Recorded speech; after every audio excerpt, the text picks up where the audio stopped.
one of Britain's biggest house builders, has just watched their profits collapse by more than half, while politicians stand at podiums promising 1.5 million new homes.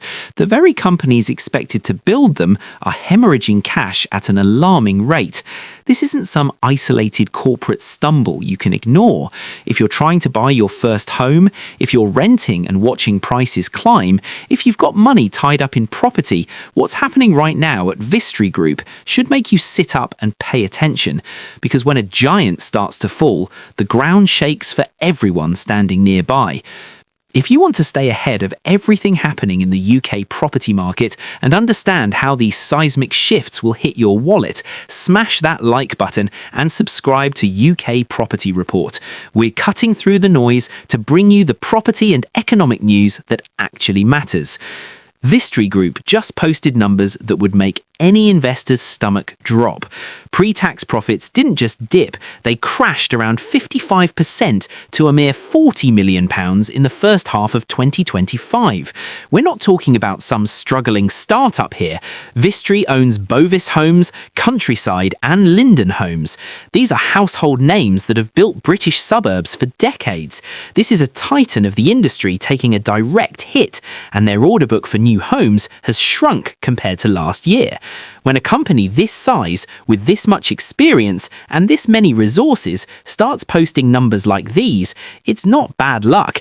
Something fundamental has broken in the market, and the cracks are spreading fast.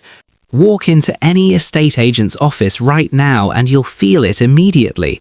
There is a strange paralysis gripping potential buyers across the country.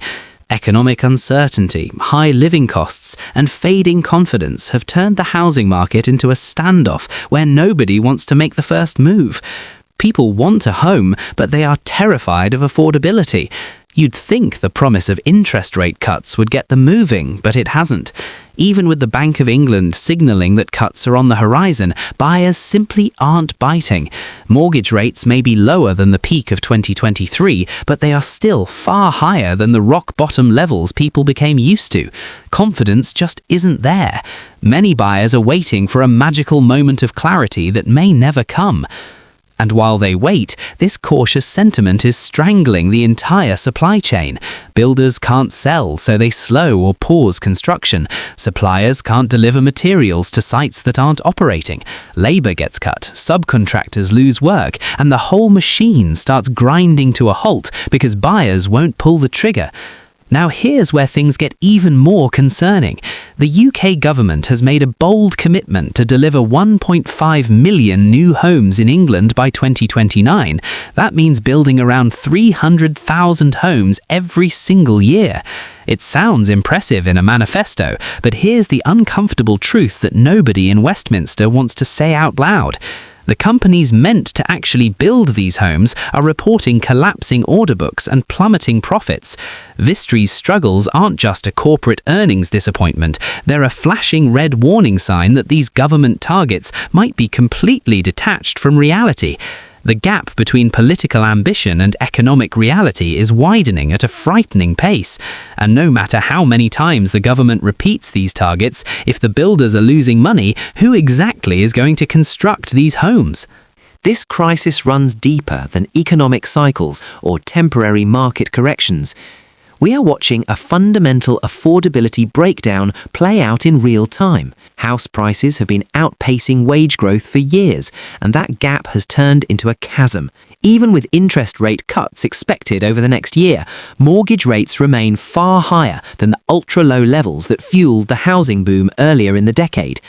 A generation of first-time buyers is being systematically priced out of the market. The people who would normally be lining up to buy these new homes simply can't afford them anymore. The maths doesn't work. A salary only stretches so far before reality takes over. And when the natural customer base for new builds evaporates, builders like Vistry are left holding developments nobody can buy. But the damage doesn't stop with struggling builders and frustrated buyers. Slower construction means reduced housing supply at exactly the moment when demand remains stubbornly high. And simple economics tells you what happens next. This pressure pushes prices even higher for existing homes. If new builds aren't coming onto the market, people compete more fiercely for what's already there. The rental market faces the same intense pressure. Less new stock means more competition for rental properties, and more competition means higher rents. Landlords might experience short-term benefits, but long-term market instability helps no one. Anyone planning to move in the next few years needs to understand that this squeeze is only getting tighter. The safety valve of new construction that's supposed to ease pressure simply isn't working anymore. And Vistry isn't the only one fighting these headwinds. Right across the industry, major house builders are facing similar pressures. Forward sales are down, build targets are being scaled back, construction costs remain elevated, even though materials have eased from their pandemic peak. Planning permission delays, regulatory hurdles and labour shortages continue to slow down projects and push up costs. The entire sector is caught in an impossible vice. On one side, the government is demanding more homes, faster. On the other, market conditions make building unprofitable. Some smaller developers have already made their choice. They've pulled back or exited the market completely. And when the smaller players disappear, the market becomes concentrated into fewer hands, reducing competition and reducing the overall number of homes being built. That's terrible news for anyone hoping prices will stabilise. So, what does all this mean for ordinary people trying to navigate this market? If you already own a home, you may see your property value remain inflated due to the ongoing supply shortage. That might sound positive, but it makes moving up the ladder just as difficult. First-time buyers face an increasingly narrow window that's closing fast. You save for a deposit, and by the time you're ready to buy, prices have jumped again. Renters will likely experience continued upward pressure on rents as supply stays tight. The dream of home ownership is drifting further out of reach for many. And this isn't a temporary blip that will fix itself in 6 months. These are structural problems embedded in the system, and they could shape the housing market for years to come. Vistry's 55% profit collapse is far more than a corporate earnings story buried in the financial pages. It's a symptom of a housing market caught between political promises and harsh economic reality. The government stands firm on wanting 1.5 million homes built, but the companies meant to construct them are struggling just to stay afloat.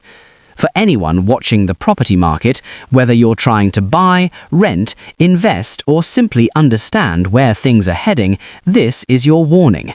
The supply crisis that has been brewing for years isn't improving anytime soon. The question isn't whether the housing shortage will impact you, it's how severely and how soon you will feel it. Because when the builders stop building, everyone pays the price. The first-time buyer priced out of the market, the renter facing another increase, the homeowner trapped in a property that no longer fits their needs. They all pay. And right now, the builders are sending a very clear message. The current model is broken, and nobody seems to know how to fix it.